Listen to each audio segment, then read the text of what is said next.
Cool. Thanks for coming to SRA's Mental Skills Training weekly series. Today we're talking about motivation with the team being separated and everyone being pods. I thought it was a good way to start. How are we going to stay motivated this summer when you have to do these on your own workouts?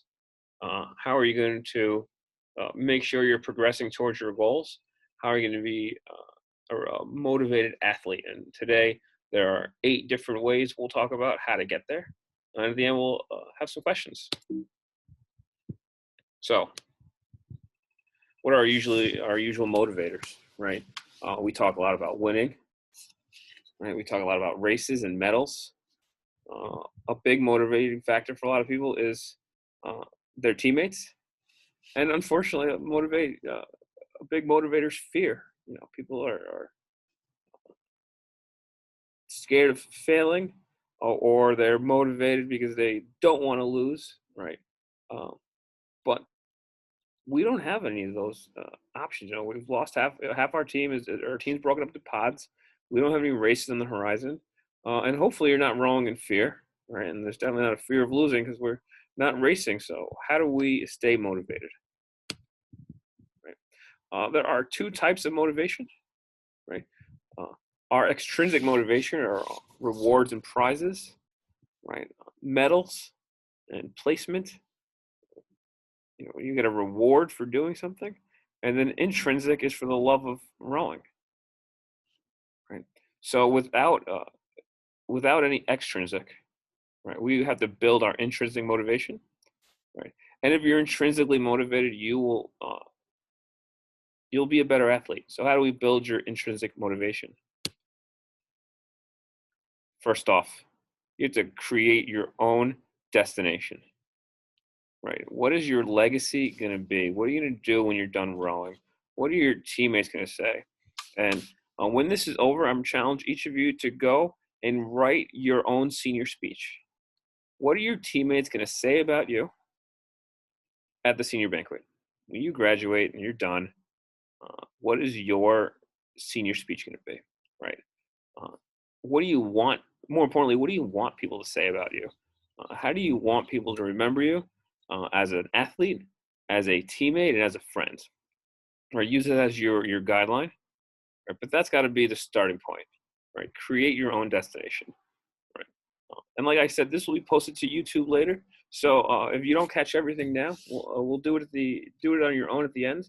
But one of your action steps you should write down right now is to write your own senior speech. And that leads to our first P, right? Purpose. Your vision is your purpose, your why, right? If you don't have a reason for getting up, house.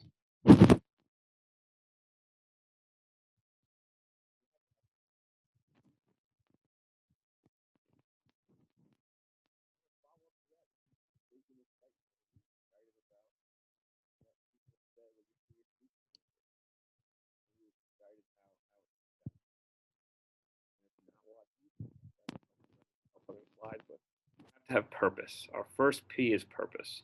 What gets you excited about rowing? Your second P word is passion, right? If you're excited about the sport, great. That will help. But if you're not, what changes do you need to make? You know, if you write your senior speech and your current actions are not aligned, are not going to get you there, then what do you need to do to get there? Are you excited about it? Is this something you want to love?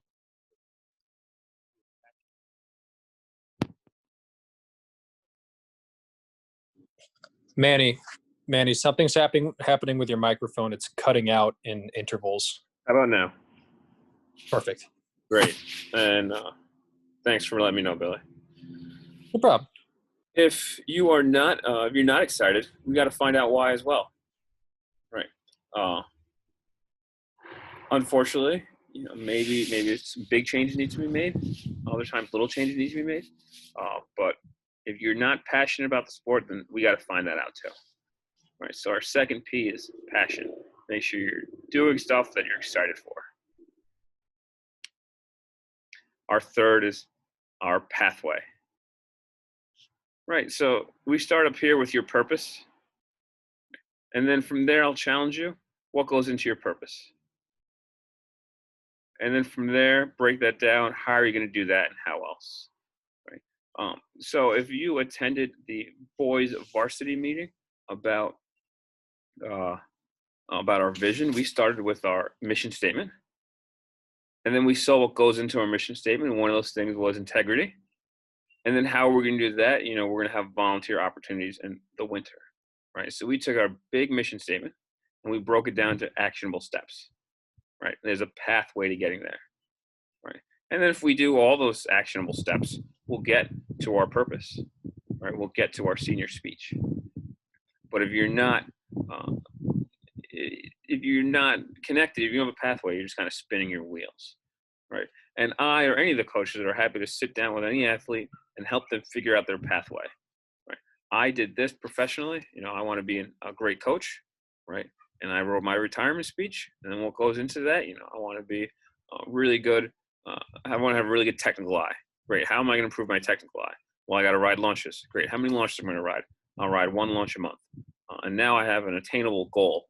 We may have seen some SMART goals. I will ride one launch a month with another coach, learn to pick up different technical aspects, right? And you can do the same thing as an athlete, right? And this part's tricky because you really have to challenge yourself, right? You have to ask yourself the hard questions, but we encourage you to do that. And if you need help, you should definitely ask. Our fourth P is process. By breaking down large looming visions into small objectives, we focus on the process. Right. So I'll go back here. This down here, this bottom row is the process, right? Your purpose is the outcome, right? This bottom row is your process. And you want to make sure that your process leads you on the right path. So we're halfway through, right? First thing is have your purpose. Second thing is to be passionate about it. The third thing is to have a pathway. And the fourth thing is to focus on the process. Right, those are our first four P's. Now our fifth P, progress. Right. We encourage everyone to start a training journal. If you've been a mod with me for the past 2 years, you've had a training journal, right? I know Coach Savannah has a training journal, right? You should have your own individual training journal where you write down the good days and the bad days, right? Every day, put your training goal or objective of the day at the top, right? And that's super important. If you're going to write a training journal, write down your goal of the day. And we'll come back to why that's important in a later P, right? But your progress, you have to keep track of your progress as you move towards your goal. Right. So here's our pathway. How are you going to do that? That's our progress. When you complete your goal, right? This one, how are you going to do that? When you complete that goal, I want you to highlight it in a bright color.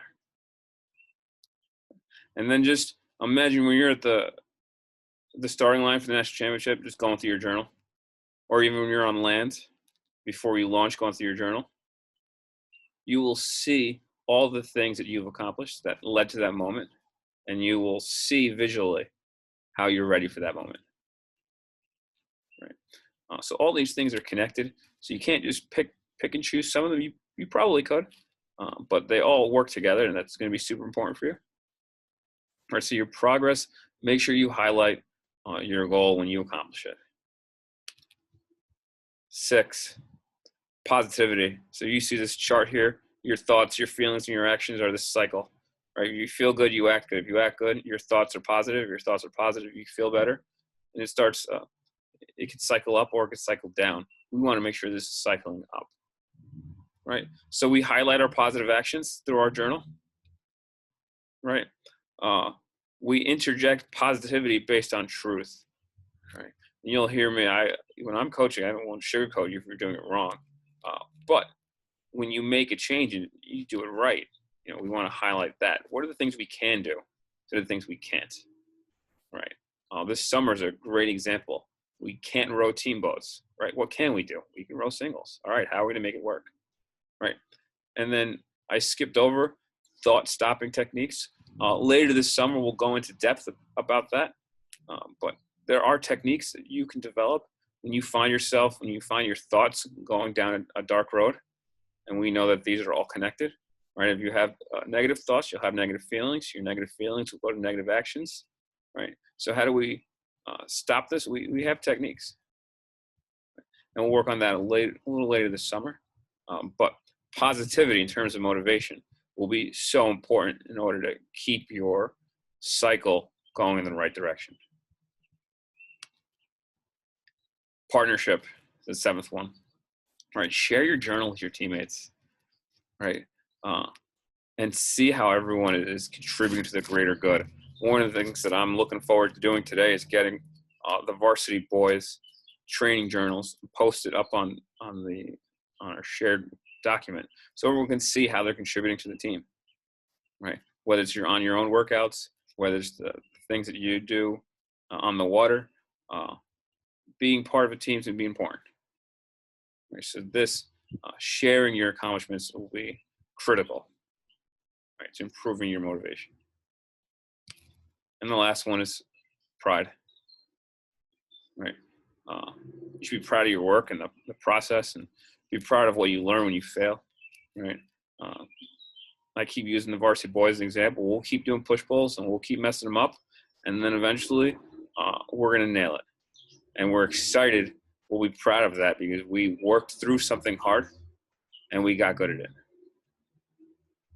And pride is the biggest internal source of motivation, right? Be proud of your work, be proud of what you do, and let people know, including your teammates. Notice what we left out in those 8 Ps. We left out winning, right? And I love winning. Winning's great. But winning happens as a result of the process. We left out medals. And if medals are motivated, that's okay, right? But it's the work that gives them value. All right, we've got medals in the basement of the training center, right? It's the work you put into that actually makes the medal valuable. And fear. Fear is okay every so often, and it keeps us safe, right? If there's a bear coming after you, fear will probably be a motivating factor, and that's okay because it'll keep you alive. But it shouldn't be our primary source of motivation. So our quick recap, our 8 Ps to motivation. We need a purpose. We need our why. We need to be excited. We need to be passionate. We need to have a pathway for how we're going to get there. And we need to take note of our progress. We need to focus on the process, the small things we do every day to get to our big goal. We need to be positive in that journey. We need to have partners in that journey.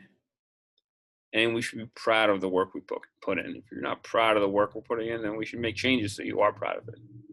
Those are our 8 Ps to motivation, and we encourage you all to integrate those into your training. And that's it. Thanks for attending. I'm going to stop recording.